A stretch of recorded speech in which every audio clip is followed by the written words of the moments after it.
Buying a vintage Omega watch can be challenging as many models and case design exist. While many people feel that they know enough to buy the right timepiece, some do make this one impulsive mistake when they purchase the watch without doing further research. But I know after you watch this video, you'll not make this mistake in the future. Without further ado, let's get started.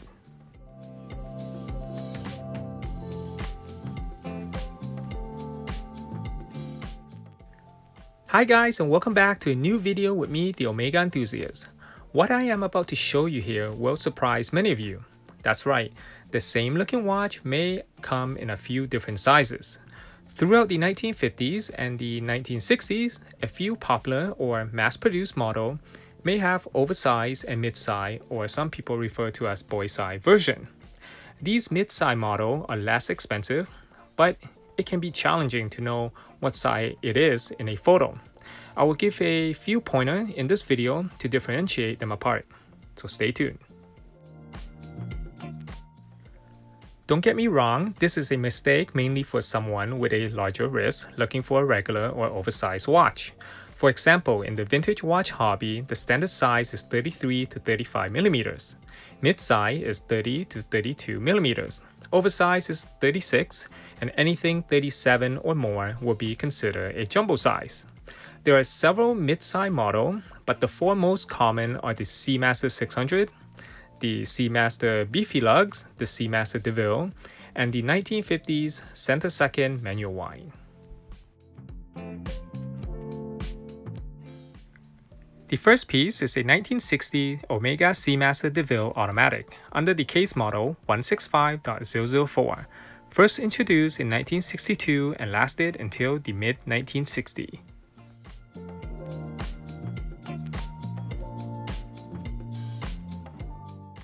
The case dimension is 31.5 millimeters, excluding the crown by 37 millimeters from lug tip to lug tip. Case thickness, including the original acrylic crystal, is 9.2 millimeters. You may say this is a lady's watch, but it is not because the model number beginning with 165 indicates that this is a gents automatic non-date watch. If the 1 is a 5, you may say this is a lady's watch. This model may come with a caliber 670 or 671 depending on the market it was sold to.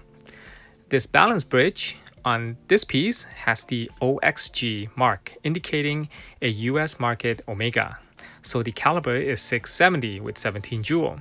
The European market version will come with a caliber 671 with 24 jewels. Please watch this video from the link above to learn more about the US market and the OXG mark. Here's a side-by-side comparison between the mid-size and the standard size version. Four distinct differences are that the original crown between both is not the same. The case back design are slightly different as well. The hands on the mid-size are a lot thinner, and the lug width measures 18 millimeters on the standard size and 17 millimeters on the mid-size.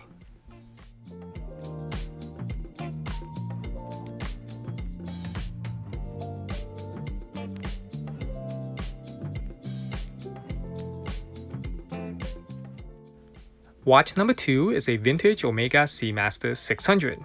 It is probably one of the most popular manual wind Seamaster models throughout the 1960s. They were made available with or without the date feature. The current example that I have here is the date version.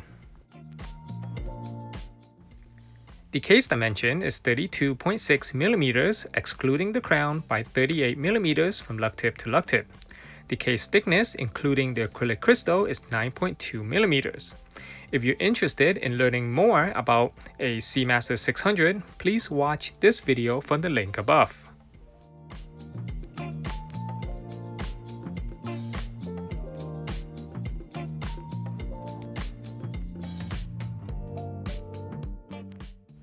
The differences can be challenging to tell apart between a mid-size and a standard size Seamaster 600. Externally, the mid-size case appears a bit more compressed.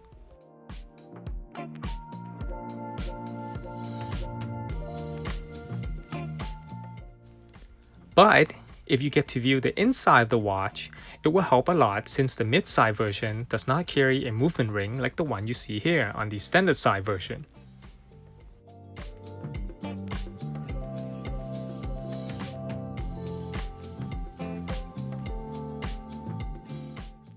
Watch number 3 is a late 1950s to early 1960 Omega Seamaster automatic under case model CK2991.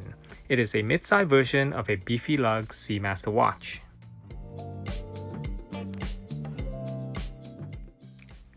The case dimension is 31mm excluding the crown by 38.5mm from lug tip to lug tip.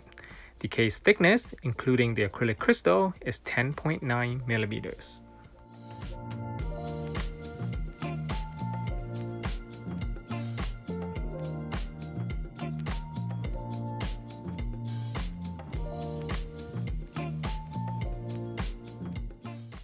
Similar to watch number 1, this model may come with a caliber 570 or 571, depending on the market. The balance bridge on this piece has the OXG mark indicating a US market Omega, so the caliber is 570 with 17 jewels. The European market version will come with a caliber 571 with 24 jewels. The link above is to learn more about the US market and the OXG mark. Before we distinguish the mid-side and standard side apart, we must know that many Beefy Lug Seamaster model exists. From the front, they all appear almost identical. From the behind, the case back may be a snap-on or a screw-in type, depending on the model.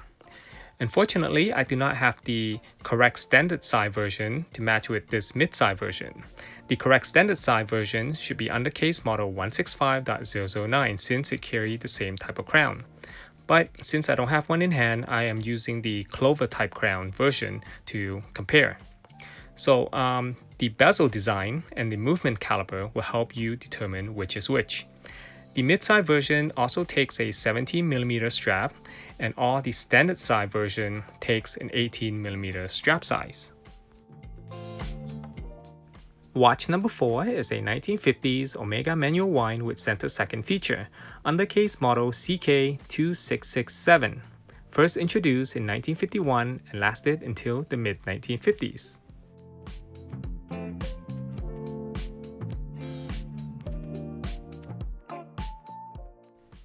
The case dimension is 32.6mm, excluding the crown by 40.4mm from lug tip to lug tips. The case thickness, including the acrylic crystal, is 10.3mm. This model does not have a standard side version, but an oversized version.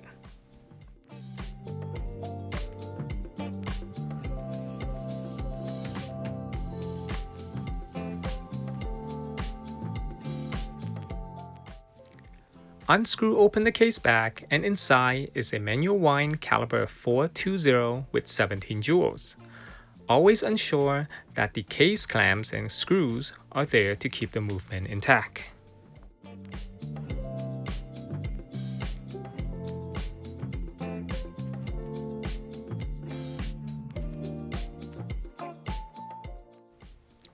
And here's a side-by-side comparison. Two distinct differences are the lug width measures 18mm on the oversized and 16mm on the mid-side, and the mid-side version will come with a screw-in case back instead of a snap-on like the one on the oversized.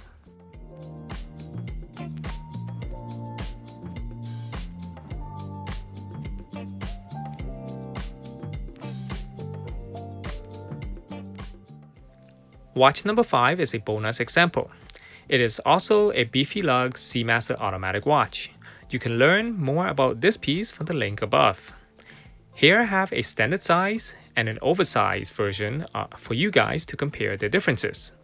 An important tip for a dial with an inner minute track, like the 3 you see here, the minute hands on the mid-side version will surpass the track.